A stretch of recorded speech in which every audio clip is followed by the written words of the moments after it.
परमेश्वर के धन्य नाम की महिमा हो। हमारे परमेश्वर और रक्षाकर्ता प्रभु यीशु मसीह के धन्य नाम से आप सबका आज की सुबह में इसने अभिवादन करता हूँ।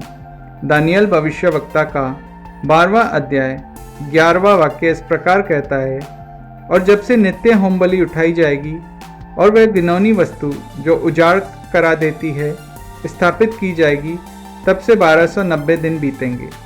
वचन के इस भाग में से शून्य काल इस विषय पर मनन करने के लिए आज की सुबह परमेश्वर हमारी सहायता करे।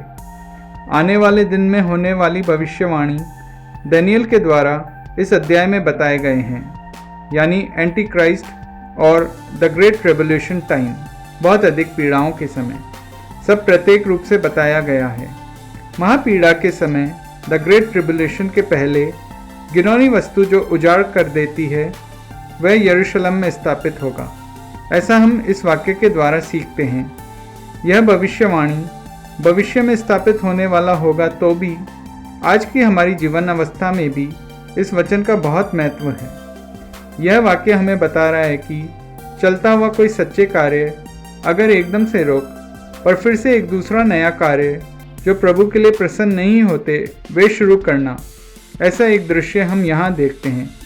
उन्होंने क्या कार्य रोका और क्या फिर से नया शुरू किया, यह हम इस वाक्य में पढ़ते हैं। परमेश्वर के भवन में निरंतर होने वाली होम बलि को रोक दिया गया, उसकी जगह वहाँ पर घिनौनी वस्तु को स्थापित किया गया। कितना दुख भरा दृश्य होगा यह, परमेश्वर के द्वारा स्थापित किया गया होम बलि के विधि को रोकना। नए नियम के आधार पर परमेश्वर को अर्पित करने वाली स्तुति और आराधना, उस कार्य को रोकने का एक दृश्य, और फिर उसकी जगह एक घिनौनी वस्तु की स्थापना करना, और इन सब के द्वारा उस चीज को और बढ़ावा देना। एक आत्मिक वचन मैं आज सब लोगों के साथ बांटना चाहूँगा। करने वाले काम को नहीं करना और नहीं करने वाले काम को करना, यह सबसे बड़ा पाप है जो हमें उस शून्य समय की अवस्था में ले पहुँचाएगा। इसलिए भजन संहिता लिखने वाला हमसे कहता है, दोष को छोड़ोगे तो गुण की प्राप्ति होगी और जीवन में समाधान की खोज के लिए चलते रहो। वचन में ऐसा कहते हैं कि चोर अब सिर्फ चोरी ही नहीं करेगा बल्कि भूखे को खाना भी देगा। गलती को लगातार करते रहना और सच्चाई को हमेशा के लिए रोक कर रखने का परिणाम यरूशलेम में भयानक शून्य अवस्था लेके आई।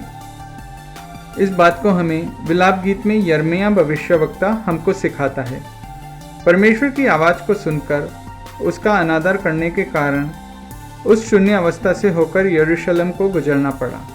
इस शून्य अवस्था का विवरण विलाप गीत की पहले आयत से लेकर वर्णन किया गया है। जो नगर लोगों से भरपूर थी वह एकांत में बदल गए। जातियों के बीच में जो सर्वश्रेष्ठ थे उनकी श्रेष्ठता खत्म हो गई। बड़े बड़े लोग अधीन हो गए। जो कभी मालिक हुआ करते थे वे नौकर हो गए। उनको दिलासा देने वाला कोई नहीं है।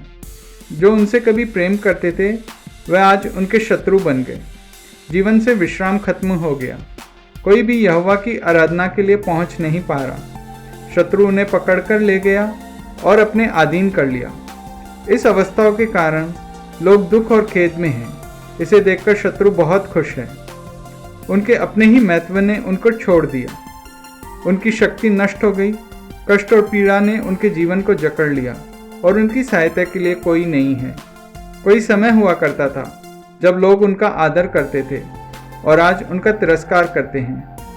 शत्रुओं ने सभा में घुसकर सभा को भंग कर दिया है। लोगों के पास खाने को भोजन नहीं, जवान कमजोर पड़ रहे हैं, उनके बच्चे नष्ट हो रहे हैं। रोग और शून्य के अवस्था में वह पड़े हैं। आगे के आयत में अगर हम पढ़ते हैं तो ये शून्य की अवस्था हमारे हृदय को और अधिक स्पर्श करती है। कठिनाई में और कठिनाई, शून्यता में और अधिक शून्यता बहुत अधिक रूप से बढ़ रही है। लेकिन अगर हम 5वें अध्याय 16वें वाक्य के दूसरे भाग में अपनी शून्य अवस्थाओं के कारण जानकर परमेश्वर से प्रार्थना करते हुए कह रहे हैं, विलाप में रोकर गिड़गिड़ाकर परमेश्वर से कह रहे हैं, हमने पाप किए हैं इसलिए हम पर इतने कष्ट आए हैं। मेरे प्रियो, क्या हम अपनी गलतियों को मानकर प्रभु को बता सकते हैं, हे प्रभु हमने आपसे पाप किया है। अगर आप ऐसे ही किसी शून्य अवस्था में से गुजर रहे हैं तो एक नए आत्मिक जीवन की तैयारी करें, नए रूप से जी उठने वाले एक जीवन की आशा के साथ। जिन बातों में स्थिर रहना है उन पर स्थिर रहकर, जिनको त्यागना है उन्हें त्याग कर, करने वाले काम को करें, नहीं करने वाले काम से दूर रहें। शून्य की अवस्था में सब कुछ एक शब्द में, क्षण भर में लेकर आने वाला प्रभु परमेश्वर का अद्भुत कार्य आपके जीवन में प्रगाढ़ होने पाए। आपकी जीवन की शून्यता के ऊपर परमेश्वर का कार्य प्रकट हो। आप सभी का दिन शुभ हो। जय मसीह की।